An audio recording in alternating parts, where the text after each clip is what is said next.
Welcome to Decision Vision, a podcast series focusing on critical business decisions. Brought to you by Brady Ware & Company. Brady Ware is a regional, full-service accounting and advisory firm that helps businesses and entrepreneurs make visions a reality. Welcome to Decision Vision, a podcast giving you, the listener, clear vision to make great decisions. In each episode, we discuss the process of decision-making on a different topic from the business owner's or executive's perspective. We aren't necessarily telling you what to do, but we can put you in a position to make an informed decision on your own and understand when you might need help along the way. My name is Mike Blake, and I'm your host for today's program. I'm a director at Brady Ware & Company, a full-service accounting firm based in Dayton, Ohio, with offices in Dayton, Columbus, Ohio, Richmond, Indiana, and Alpharetta, Georgia. My practice specializes in providing fact-based strategic and risk management advice to clients that are buying, selling, or growing the value of companies and intellectual property. Brady Ware is sponsoring this podcast, which is being recorded in Atlanta per social distancing protocols.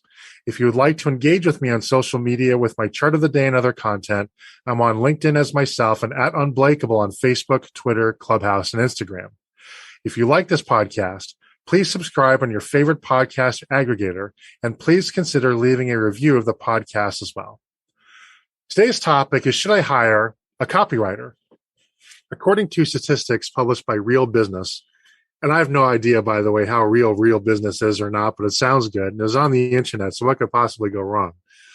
But 59% of people would actually avoid buying from a company who made obvious spelling or grammar mistakes in their copy, which I can understand. That sort of drives me crazy as well.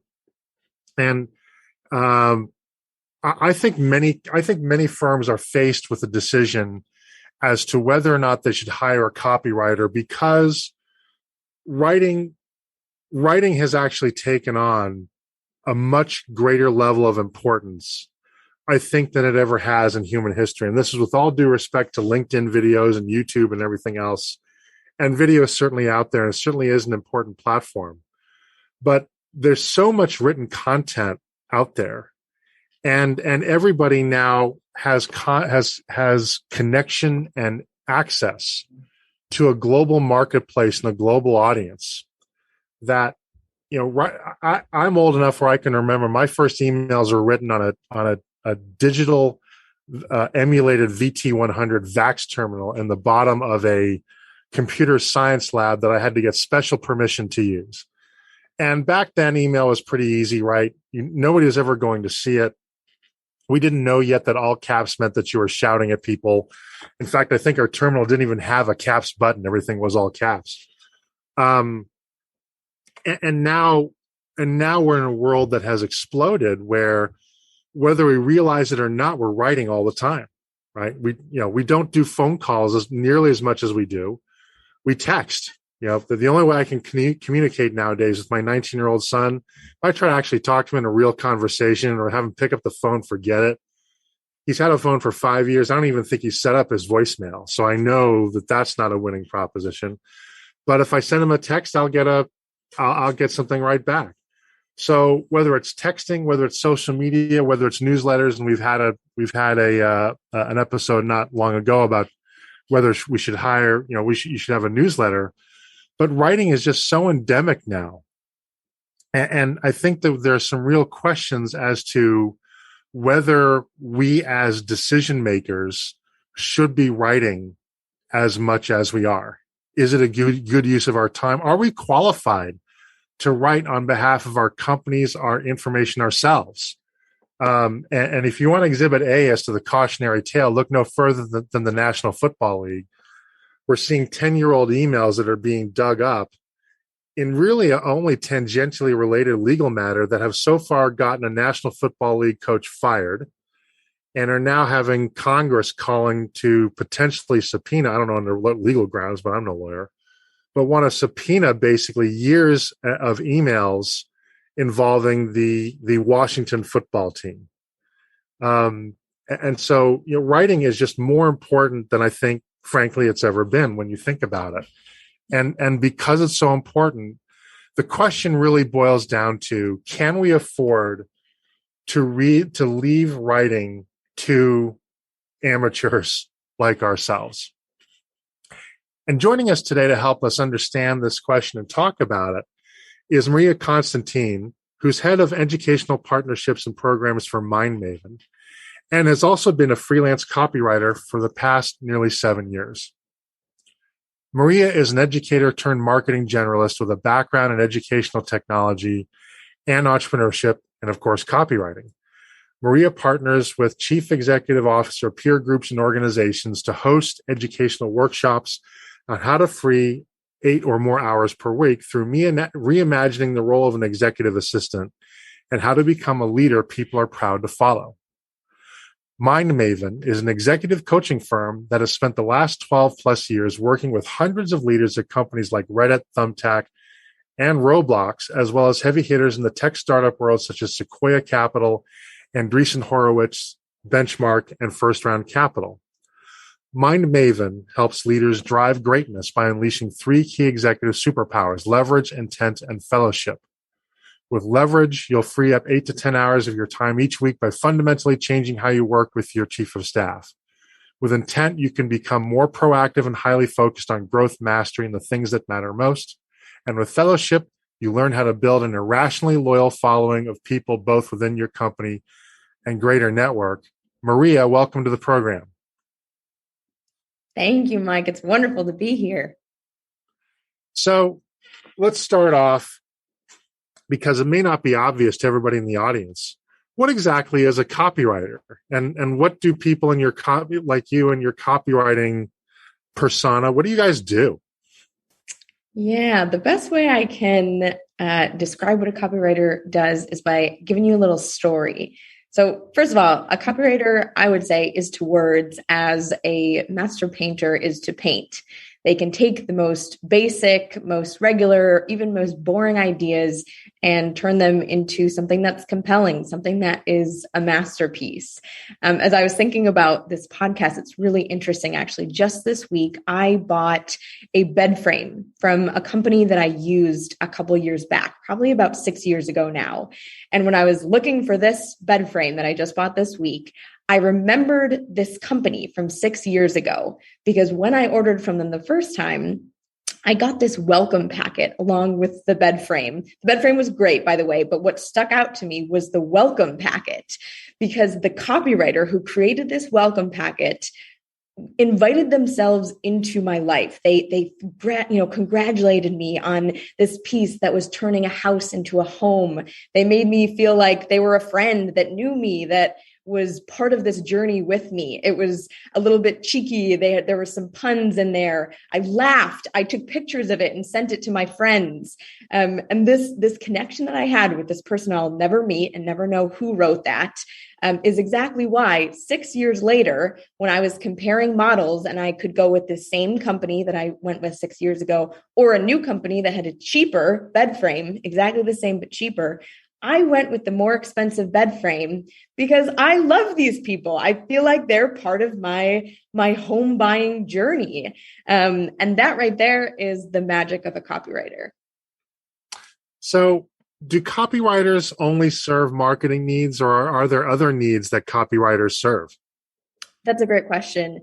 Yeah. So of course, typically they work in marketing, but especially actually in Mindmaven, we think about copywriting pretty uniquely. We have this role called an engagement manager, which is like an executive assistant, but upgraded, who works to support the office of the CEO, but also can work with a leadership team to actually increase how many opportunities come from the leadership's network. So if you think about it, every time you send an email, you're building a relationship with someone, right? So a copywriter can help actually craft that email for you, or with you rather. We do something where we'll have the executive dictate an email. So it's still a genuine expression of what they're doing, what they're, it's still coming from them. But then you have an engagement manager who often has some kind of copywriting experience come in and wordsmith that to really bring an extra level of intention and help the exec to really connect with people in a meaningful way. So that's another way that a copywriter can support a business. Copywriters can help sales teams. They can help you craft outreach emails or follow-up emails.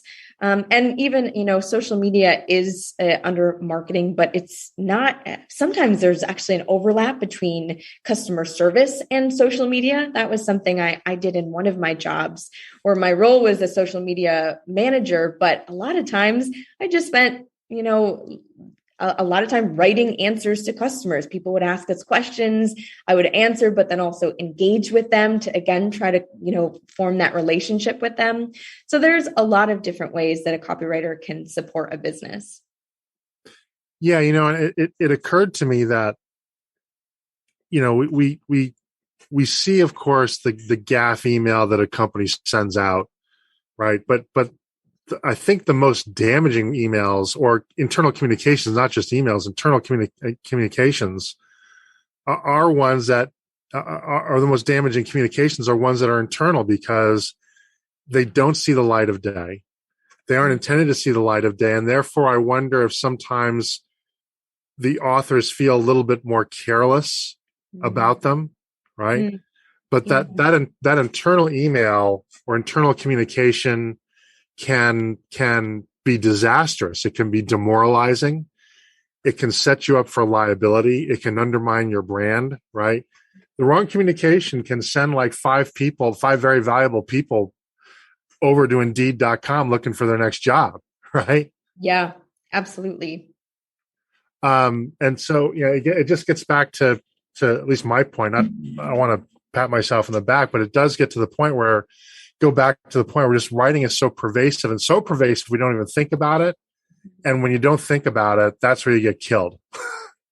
Yeah, absolutely. And we talk about, actually, this is, the concept of good to great, right? That's something that a lot of people are familiar with. One area where leaders can really shine is in their personal communications. And when you send an email, you can be the person who sends two-liners that are quick, short to the point, not a lot of fluff.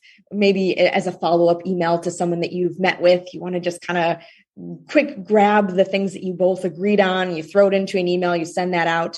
Or you can spend 30 extra seconds wordsmithing that with a copywriter, with the support of a copywriter, and then you leave this impact on the person you've met with, where again, it's the relationship building. They're going to feel like, wow, I really like this person. I'm walking away from this meeting feeling really good about this. And a lot of that is because you took 30 extra seconds on the follow-up email that you sent them. So what are some signs that a company could see that would lead them to the conversation or the question, hey, maybe you need to think about hiring a copywriter? What are the warning signs? Yeah, I would say a big thing is if your leadership team, if you are the CEO or in senior leadership team and you spend more than 20 minutes wordsmithing one particular thing, I would say that is a sign that you should be hiring a copywriter, because at the end of the day, that's opportunity cost, right? As the leader of a company, you can outsource this. You can outsource copywriting. There are brilliant, talented people who do this, but there's not a lot of people you can outsource the leadership of your company to, right? That is your role. And if your very valuable time is being taken up trying to figure out exactly what to say in an email, or even on a newsletter or in a blog, those are things that you can do in a much more effective way while being supported by a copywriter. So that's a big thing. I would say if you feel some hesitancy around this, I think it's really common for leaders to feel like they have control over their messaging when they do the copywriting, right? If you are the one typing the words out, that gives you a sense of control over that, some ownership, and it feels good to have that. But if you feel yourself resisting that, you want to hold on to that for longer, that's actually a sign. It's probably time to let that go, because that's not your core objective as the leader. Again, there are so many other things that you can use your time for. more. And being able to bring in someone new is going to help you connect with your audience more because you're going to get some fresh perspective in there. You're going to be able to pump out content at a much higher rate. And it's just going to be better for you to be able to have that support to do so many more things that are really going to push the needle forward. Now, of course, the name of the game with marketing is engagement. Mm-hmm. It's one thing to write something. It's another thing to have somebody actually care about what you wrote and read it. Yeah. How can a copywriter improve engagement? Yeah. So this again comes back to relationships. If a copywriter is good at what they do, they are going to give the reader the sense that you have a relationship with them. It's, one of these funny things that we love to think that people are rational. We like to think that we make decisions, based on facts and data, but we don't. No one does. We make decisions based on how we feel, how someone else makes us feel. An example of this, actually, so I subscribe to a lot of different tech newsletters. That's a big part of our clientele. So I'm on a bunch of newsletters, but I get busy, so I don't read very many of them. I'll admit I can't keep up with all of them. But the one that I do keep up with is TechCrunch. And it's not because it's particularly better than the others. Maybe some would argue it is, but it's because the editor is a riot. Every time they write their newsletter, it starts with some personal note from the editor that has me cracking up. It is so fun. And I feel like I have this connection with the editor who writes the TechCrunch weekly newsletter. And so right there is an example of this very talented copywriter is bringing me back because of the relationship that I feel that I have with that writer on the other end of this newsletter. So that's a very interesting theme that you're kind of coming back to, which I hadn't considered, but it makes sense now that you bring it up, which is writing is relationships. Right? Yeah. If that's where most of our communication is taking place. And the thing about writing is that it is permanent, right? When we were kids, we were always warned that something was going to go into our permanent record, right? And now that we're adults, everything we write, it goes into our permanent record, whether we like it or not, right? Yeah, exactly right. And the fun thing is that writing, you have, unlike in-person communication where maybe there's other emotions happening where you're, of course you want to communicate well in person as well, but there's not as much time. There's not as much space to really craft the communication the way you want. In writing, the amazing thing about it is that you have as much time as you need. You have the opportunity, you have that space to really craft. It's like a gift that you're giving someone. That communication is an opportunity to make them feel good, to make them feel connected to you, to make them feel good about themselves, right? Every time you write something to someone else, you have that opportunity. So I think what we're learning here is I think there can be an impression that you might hire a copywriter just because you don't write well. And there is some of that, right? Not everybody can be a good writer. Mm-hmm. And I wonder if writing is kind of like driving. We all think we're better at it than we actually are. But copywriting isn't necessarily, if you hire a copywriter, it's not necessarily kind of admitting that you think you're a bad writer. It's not just for people that struggle with, grammar and vocabulary. Yeah, absolutely right. And actually, I would say that if you have strong copywriting skills, if that's just a natural skill of yours, it's actually going to be easier for you to find and really leverage a copywriter. Because one skill that most, at least good copywriters will have is that they're going to be able to emulate a tone, especially someone with agency background or who's done freelancing similar to what I've done. They need to be able to switch hats really quickly and slip into the tone and the branding of whatever account that they're working on. So that means if you have a really strong brand, if you have a really strong voice already, your copywriter is going to be able to hit the ground running because they don't have to start from scratch creating a voice. They can just learn from what you've done that you really like. And then again, increase the amount that they can output. So I've heard an argument, and please tell me if I'm wrong. Although you're welcome to tell me if I'm right, if I happen to be, but I've heard there's benefit to hiring a copywriter simply to gain some distance from the topic, right? Mm-hmm. You talked about, for example, in your answer to the first question about adding excitement, right? Yes. If I'm working, I'll just cop to this. I've been doing business appraisals and strategic advisory for 15 years. Mm. It sometimes can be hard to summon up the excitement for one more piece of collateral material, right? Because I've been doing it for so long. Mm-hmm. Somebody who's encountering it for the first time, I've been told, can bring a different energy, a different level of excitement that somebody who's in the weeds every day isn't necessarily going to be able to summon. Is that fair?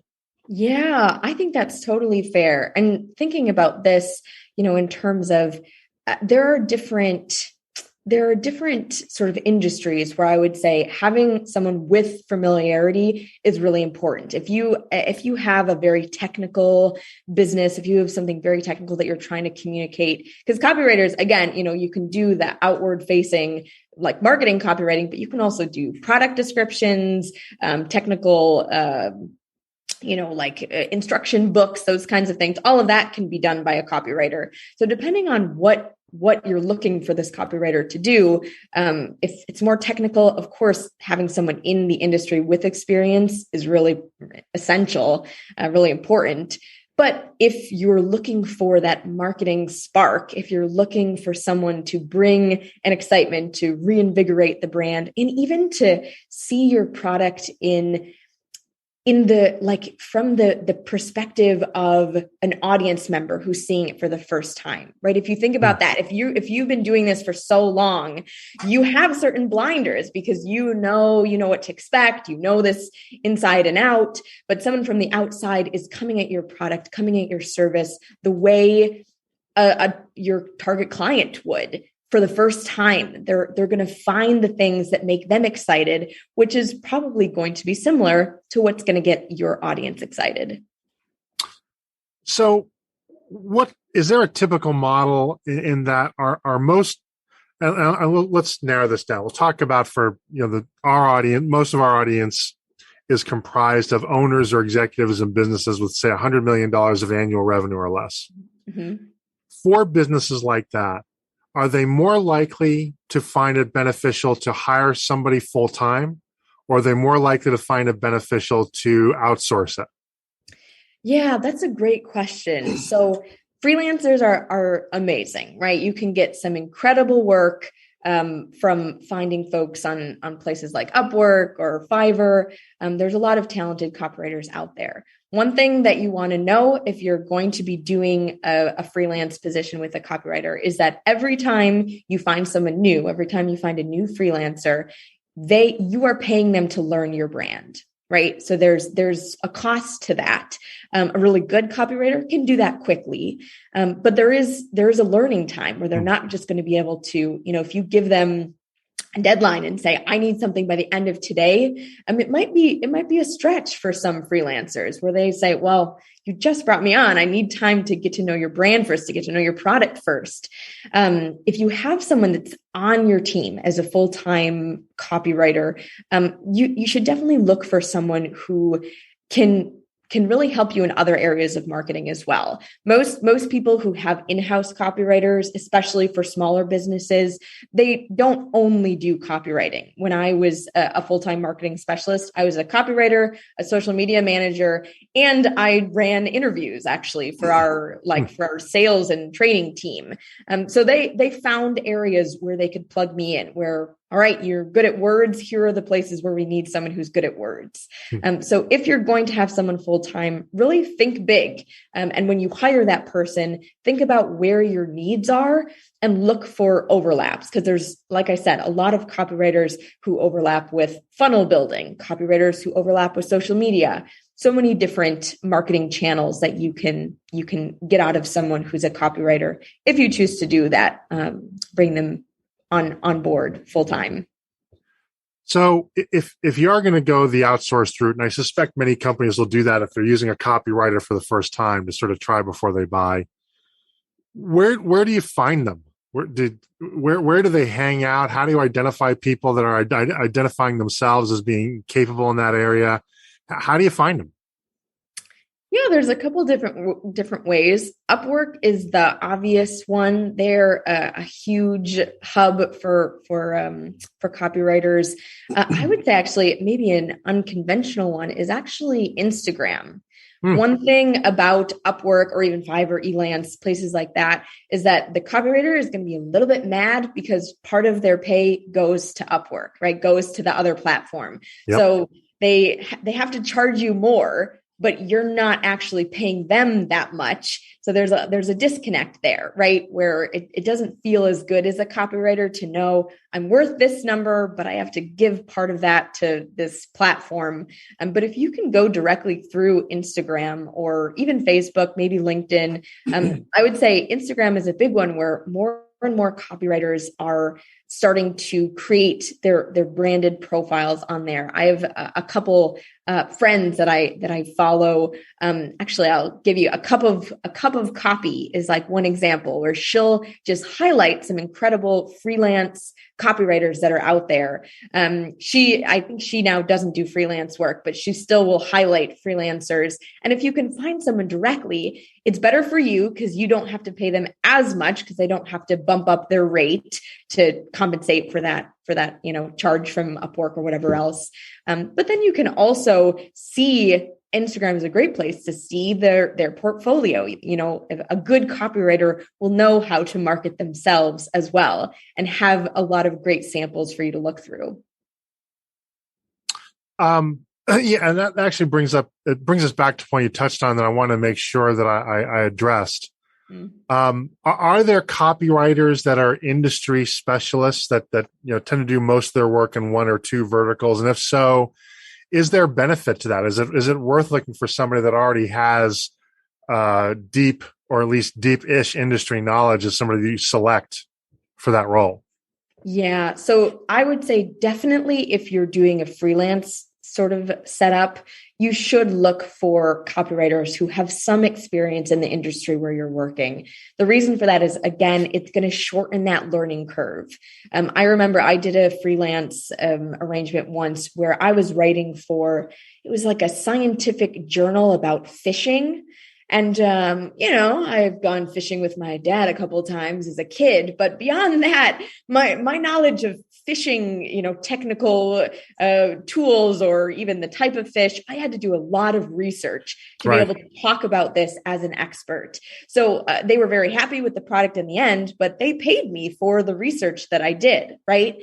If you had someone who has a lot of experience in your technical field, then you're able to pay more just for the actual writing and not so much for that research bit.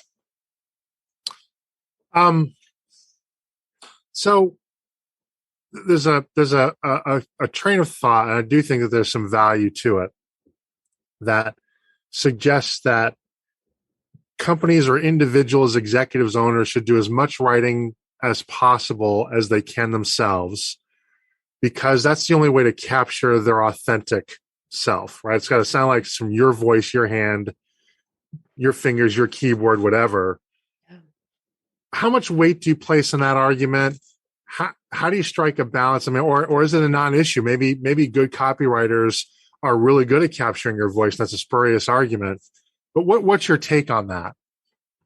Yeah, I would say, especially for smaller businesses where your relationship with your customers is a big part of your brand, where they feel like they're connected with you. They feel like they're working with you because of the ownership, because they know the owner. There is value in making sure your genius is captured, right? Whatever your authentic tone is. But the thing is, you do not have to type it up in order to do that. So at Mindmaven, we teach people to use dictations for everything that you possibly can. So rather than we actually talk about, rather than hiring a copywriter first, we tell people to hire an engagement manager first, that executive assistant plus.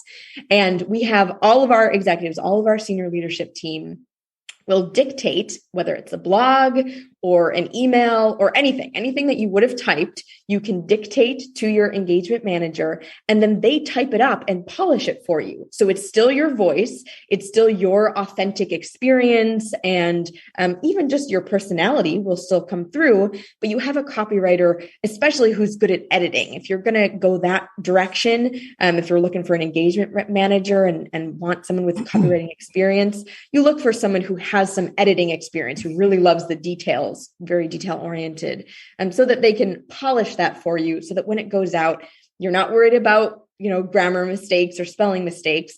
Also, it goes so much faster. You can talk like 4 times the speed you can type for most of us. And then you have that ability, again, to leverage a copywriter, but still capture your authentic contribution. My question is this, is it reasonable to look for a copywriter that has the capability to write with SEO in mind? SEO is incredibly important for any business. I would say, if you only are going to hire one person for SEO, right? If that's all that you have in your budget, then yes, your copywriter should have some experience with SEO. What you should know about SEO is that there are very, very technical bits of it, that you have the writing side of it, which any copywriter should be able to do. But then the technical side of SEO, really, it's not quite fair to expect that from a copywriter. Those are like 2 very different skills. So actually, as an example, here at Mindmaven, we work with an amazing firm called White Hat Ops, and they do our technical side of SEO, but then our writing team, our copywriting team, will implement the insights that we get from our technical SEO support. So you don't necessarily have to hire someone who has all of the magical SEO skills, because it's kind of a unicorn. That person doesn't really exist. Either you have someone who's an incredibly talented, creative writer, or you have someone who's incredibly skilled at the technical side of things. Just starting with the writing is a great place to start. If you want to go really deep into SEO, it's worth at least talking to an SEO expert and really considering all the bits that go into really making your website and your content optimized for search engines. Okay. So, Maria, where do copywriters come from? How do people? I don't know that people necessarily grow up saying, "Hey, I want to be a copywriter when I grow up." I mean, I didn't say I want to be a business appraiser when I grew up either. That's not a criticism. It's just the way it works. Is there a common path that people take to become copywriters? That's a great question. I actually love that. It made me think back on my own journey getting into copywriting. And it's fun. So for me personally, I always wanted to be a writer as a kid, but I had 2 accountants as parents. So when I told them I wanted to be a writer, they're like, "Oh yeah, that's nice. Who's going to feed you? Who's going to pay for the heat in your home when you're an adult?" I was like, okay, so writing is not a career, I guess, that my parents encourage. My parents are wonderful and encourage all my dreams, but they like to keep me nice and pragmatic too. Some dreams more than others. Exactly. Especially the dreams that pay the bills, Yep. So I went into teaching. I taught English, I taught writing, creative writing and drama. And that was a really fulfilling way to use my love of writing. But I found pretty quickly that it wasn't enough. I wanted to do more. And somehow, I don't even know, I think it was a friend who needed help ghostwriting their dissertation. It was something like that. That was my first freelance project. And Wow. Suddenly I was making better money than I ever had before doing something that I loved. Freelancing can be tricky because it's hard to be a full-time job. There's a lot of, you're just constantly spending a lot of time looking for jobs, which isn't very fun, I'll admit. So for my copywriting journey, it's something I enjoy on the side, but it wasn't something I wanted to pursue full time. I think a lot of people who end up in copywriting have a love of human behavior. People who notice things, who watch, who like to tell stories. There's a lot of different tracks into copywriting. And this is, I guess I'm really focusing on the more creative copywriters, because there are also, like I mentioned, more technical copywriters who will help. Actually, that dissertation project is a perfect example. A ghostwriter on a very technical dissertation. That would be a copywriter job, but someone with a very specific technical skill set. And they're probably going to get into it because they're just in the industry, because they have that expertise and they maybe want to make a little money on the side. They want to give back to this industry that they love. So there's a lot of different tracks into copywriting. I think the creative copywriters tend to be folks who love storytelling in one way or another and want to contribute to that connection that we feel when you read some good copy. Really thinking about how do I move people to action? That there's a lot of power in that. That's a really exciting thing to be able to inspire people or help people. And that drive, I think, is what is behind at least the best copywriters. I'll say it that way. An observation that I have is what you're describing in terms of the mindset of the copywriter very closely resembles how I've heard comedians described. Interesting. Right? Because they observe the world, right? Yeah. And they're creative, and they have a story that they want to tell, right? Mm-hmm. Every comedian goes up with a series of stories that they're trying to tell. Mm-hmm. And I wonder if there's two sides really to the same coin, and maybe that's why there are a lot of people who write for comedians, right? They're effectively copywriters. Yeah. Jimmy Fallon doesn't just show up and write jokes, right? He has a whole team of people that are writing content for him all day. So I wonder if there's a common thread there. Yeah, I think that makes a lot of sense. And we see humor is a huge tool in marketing. If you can get a copywriter who has the ability to write jokes, to write some good humor into your content. The amazing thing about humor is that it's based in an understanding of the human condition, right? Humor is only funny because we all get it. We all recognize something in it. And that's what the best marketing is too. You read a piece of marketing and you say, I see myself in that, or I didn't even know there were words for this thing I was feeling. Now I'm compelled to do something about it, right? That's what really good copywriting is at its core. I'll bet you're funny. I don't know you very well, but I'll bet you can tell a joke or two and hold an audience. I'll bet you got some funny stories. I'm not going to put you on the spot. Say something funny. That's idiotic. But I can tell that resonates with you, because I'll bet you in a social setting you're probably pretty funny. Your friends would say, if I asked them, that you're funny. I do like making people laugh. That's something my poor teachers in school didn't love it, because I was a bit of the class clown. But I worked hard too, so it was okay. I balanced it out. So, do copywriters, I think I know the answer to this, but I want to assume, do copywriters get better over time by working for the same client or with the same company? Is there sort of like a break-in period? Maybe the first couple of pieces are good, right? But after developing a relationship with the company, the people, the brand, they internalize it.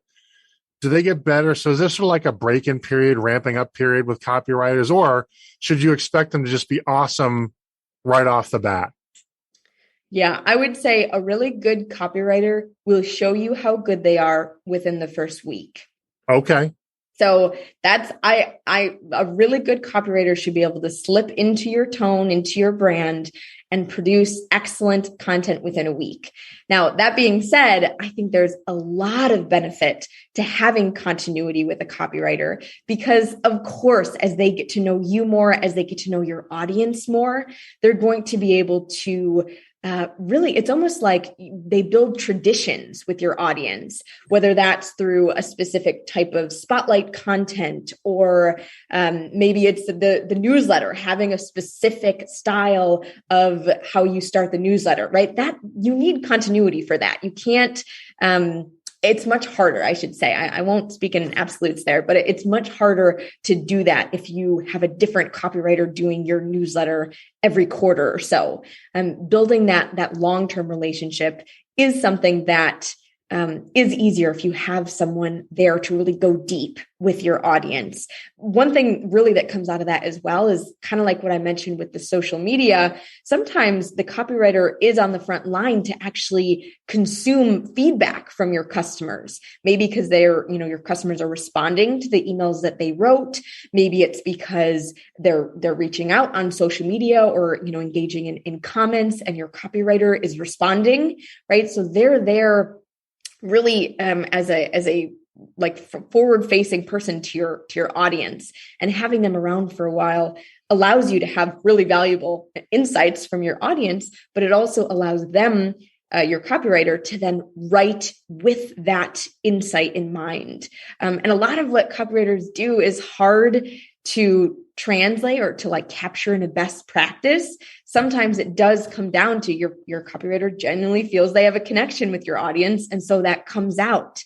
There's a little bit of magic there that's not always that kind of, so let me backtrack, because I said they're going to write good content for you in the first week, right? They're going to do great work for you there, but you're not going to have that magic until they find their legs a little bit more. And that's maybe a little bit of a difference here if we're talking about, it's okay to expect excellent things from them right off the bat. But if you're expecting magic right off the bat, give them a little bit of time to actually learn your audience and your product a little bit deeper. We're talking with Maria Constantine of Mindmaven, and the topic is, should I hire a copywriter? Have you found that copywriters are more effective or less effective in certain industries? Can they, do they work well in one particular industry versus another, or can they work well across the board? Is there such a thing as an industry that doesn't lend itself well to working with copywriters? No, I would say if you are a business that sells a product, service, or experience, which is every business I have ever heard of, then you can benefit from a copywriter, because your copywriter is going to take whatever you are selling, whatever you are giving back to the world, and connect it to your audience. Whether that's super technical, whether it's very emotional, relationship driven, your copywriter is your mouthpiece to the world. And getting an audience, getting more attention to what you are creating is the goal of any business, right? So there's no field that wouldn't benefit from a copywriter. And like we were talking about earlier, even technical pieces like your instruction books, sometimes people will kind of use those as a throwaway opportunity. They just, get someone to write out something that's basic, straightforward, no bells or whistles. And maybe that's okay. It doesn't have to be shiny and fancy every time. But if you have a copywriter who takes care of any piece of writing that your company puts out, people are going to notice. People are going to feel connected to you. I mentioned at the top of our program, videos are now sort of riding shotgun along with writing in terms of being the preferred communication. And as much as I love podcasts, podcasts are a little bit behind that. That's fine. But my question is, I'm dabbling in video now, and I'm predictably terrible at it. But the one thing that strikes me, and I wanted to ask you was, can copywriters help write scripts for people that are going on video? Right? There's some people. My wife has a skill that she doesn't appreciate how good that is. She can turn the camera on, look in the camera, talk for several minutes, and sound intelligent, right? Me, if I do that, I sound like I'm in the middle of a hostage tape, basically. And so I've got to have a script, or it's going to be beyond terrible.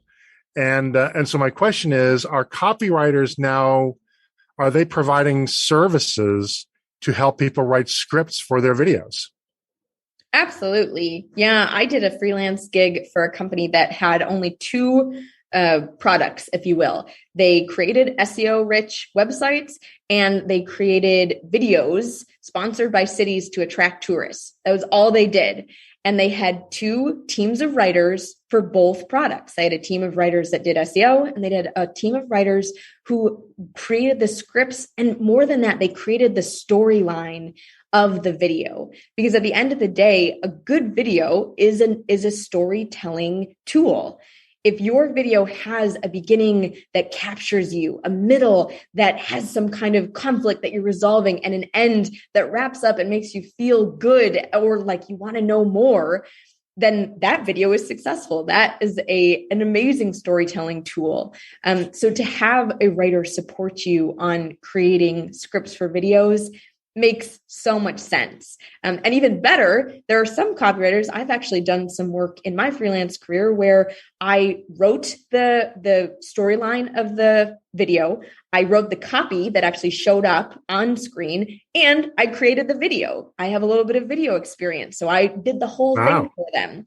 So you can find copywriters who have a really rich experience in video creation or even editing.